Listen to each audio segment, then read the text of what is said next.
Apple just announced a second generation of their full-size HomePod. They haven't been selling a speaker of this size for 2 years now, and a lot of people look at sort of some boring specs and features with this and the same design and dismiss it as not really that exciting, but there's actually a whole lot going on here, not only with the new HomePod, but what it sort of signals to Apple's broader strategy in the home, as well as some exciting new features coming to HomeKit for your smart home, whether you get this new speaker or not. My name's Eric Welander. Welcome back to my channel. So with the HomePod Mini, Apple changed from using one of their A series chips to using one of their S series chips like they have in their Apple Watches inside of the HomePod Mini.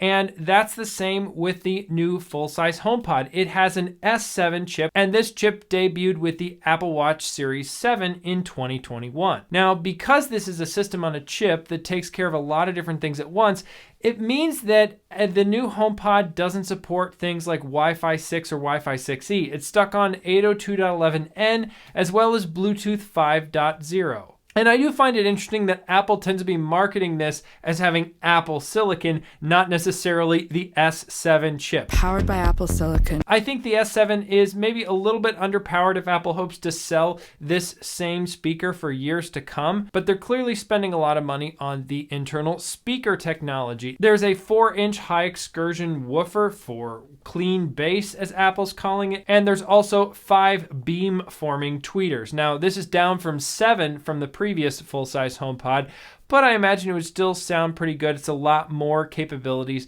than the HomePod Mini has. Like the HomePod Mini, this comes with Apple's ultra-wideband technology, so that way if you have an iPhone with a U1 chip, it can assist with things like handing off music from the phone and other proximity-related events. And like the HomePod Mini, the new HomePod comes with a Thread radio, so it can be a Thread border router. And like the HomePod Mini, it also comes with a temperature and humidity sensor. Now, you might be wondering, wait, my HomePod Mini can actually sense temperature and humidity? And yes, it can. Apple actually has quietly shipped a sensor in the HomePod Mini to do this, and they'll be turning it on in iOS 16.3, and this full-size HomePod has that same sensor. So we'll talk more about that amongst other features in iOS 16.3 in a minute, but unlike the HomePod Mini, the full-size HomePod does not have a nice, attractive price. It still costs a full $300. I imagine Apple's probably trying to hedge against inflation here and add some margin,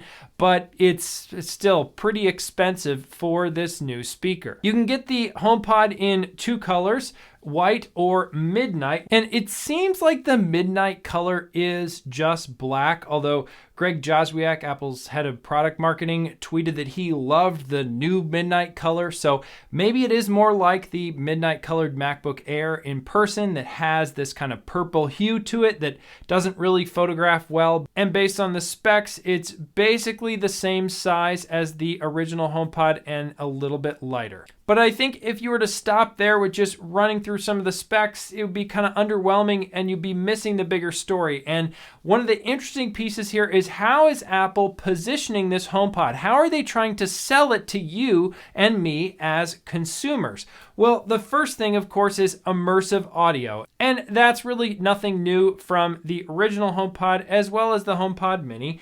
And then the other thing, of course, is smart home control. Now, we talk about smart home control all the time on this channel, so you're probably pretty familiar with that. If not, find some more videos here.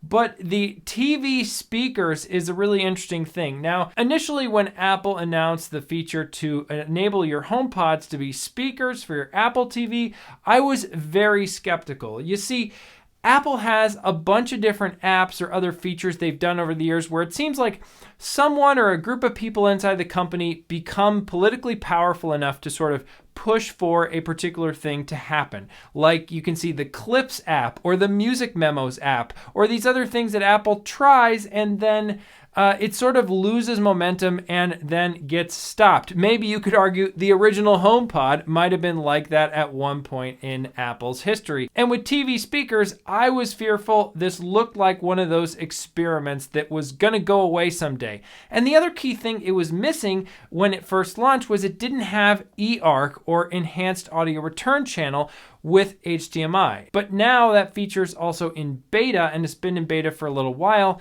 and Apple continues to push this whole idea of using your HomePods as speakers with your Apple TV. So I went ahead and recently tried this with a stereo pair of HomePod minis paired to a new Apple TV here in my office, and I was really impressed. But Apple's top navigation on their website doesn't have a Home tab. It is a tab called TV and Home. And another key product Apple makes for their smart homes is Apple TV, the set-top box. So it seems pretty clear to me that Apple considers TV to be a key part of the modern smart home. And they're continuing to push this idea of using your HomePods as speakers for your TV. Whenever you add an Apple TV or a HomePod in the Home app in a room where there's the other option there, it will prompt you, hey, you could put the HomePods as your speaker to the Apple TV. And with this new HomePod, like the original HomePods, it supports Dolby Atmos sound. If you have a stereo pair of HomePod minis, it doesn't support Dolby Atmos, even though it sounds pretty good. Now, I'll be talking more about this whole TV audio setup and options there, both from Apple and comparing it to competitors in future videos. But right now, let's talk about what's coming in iOS 16.3. So as I mentioned, Apple's unlocked the ability to sense temperature and humidity with the second generation HomePod coming on February 3rd, as well as the HomePod minis.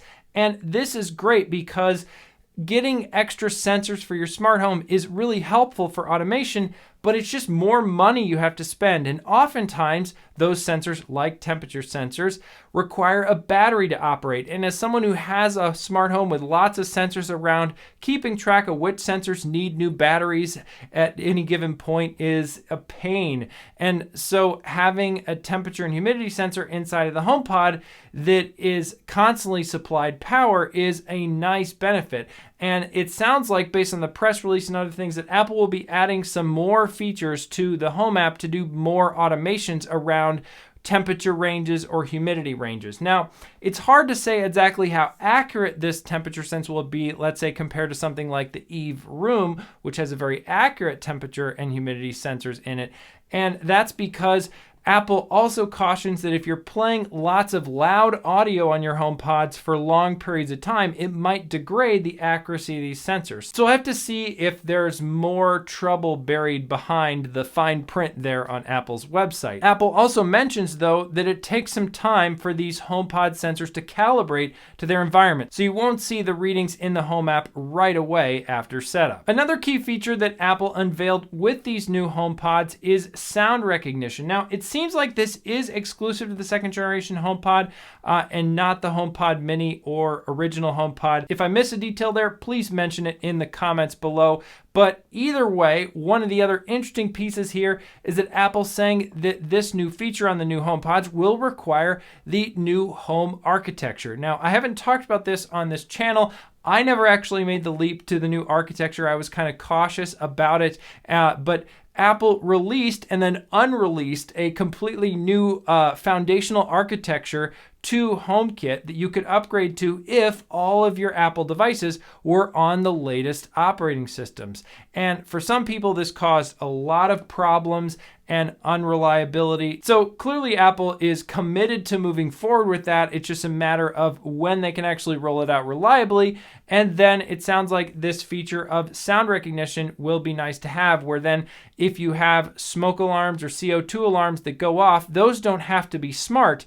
If then the HomePod can pick up those sounds and send you a notification when you're away from home that those alarms are going off. Now, this is a little bit of catch up from Apple because a lot of other smart speakers already have this kind of a feature. Another software feature that's coming to all HomePods is a new confirmation tone. So then when you ask the HomePod to change something like a fan or some lights or accessories in another room where the visual feedback might not be obvious to you that it actually worked, it'll just play this nice confirmation sound, which hopefully means it's not going to blab onto you about all the other things it actually did for you by turning on the lights. Okay, the living room lights are now on is not really helpful if that's what you asked it to do. And one of the features I'm most excited about trying with this is Apple's enhancing their ambient sound capability. So Apple's already introduced some white noise options where the HomePods can play ambient sounds like white noise or ocean sounds to help with things like sleep. And they say they've remastered the sounds there, so I guess they're supposed to sound better. But then they've also added it into HomeKit so that you'll be able to trigger these sounds from scenes or automations inside of HomeKit. Now, right now, I have these Electrofan noise machines that are dedicated noise machines hooked up to smart plugs. And these are really good for having white noise. And what I do is for my children's goodnight scenes, I'll turn on those smart plugs with a scene and then boom, the sound is on to help them go to sleep. And that combined with smart lighting is a great way to add some consistency to my kids' bedtime routine, and that the same things turn on the same way every single night. And they love that. So I'm interested to see with this new feature, they have HomePod minis in their rooms, if maybe I could use some automations there and then not have to use the noise machine and the smart plug. And of course, it wouldn't be a smart home video without talking about Matter. Now, of course, the new HomePod will be a Matter controller, as well as the HomePod Mini. And actually, the original HomePod will be as well. The only thing is it doesn't have a thread radio there, so it's only going to talk to your Wi-Fi devices. And this just helps for controlling those devices either via HomeKit or Matter when you're away from home. Now, another key question here is, if you have the original HomePod or HomePod minis, is it worth upgrading to this new second generation HomePod? And I think in the case of the original HomePod, yes, please. Those devices are getting older by the day, and while Apple continues to add a few new features here and there, I hear more and more stories of users just having those older HomePods stop working, and it's only time before yours do too. So I think it's better to try and phase out your original HomePods if you haven't already, and where you want larger speakers, phase them in with new HomePods. For HomePod minis, I think there's no reason to upgrade unless you want to have more sound. Of course, the Dolby Atmos support paired with an Apple TV is a nice incentive, but with a $300 price tag per speaker, these can get expensive pretty quickly, regardless of what you're upgrading. That said, if you look at other wireless audio systems like Sonos, $300, while a lot of money, isn't too far out of line with a lot of Sonos speakers. So, well, I'm really excited about this new HomePod announcement, and I have a lot of ideas for related content coming here on this channel.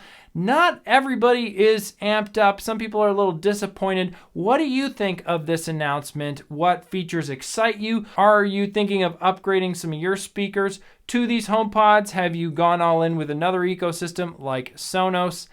Thanks again so much for watching, and I'll see you in the next one.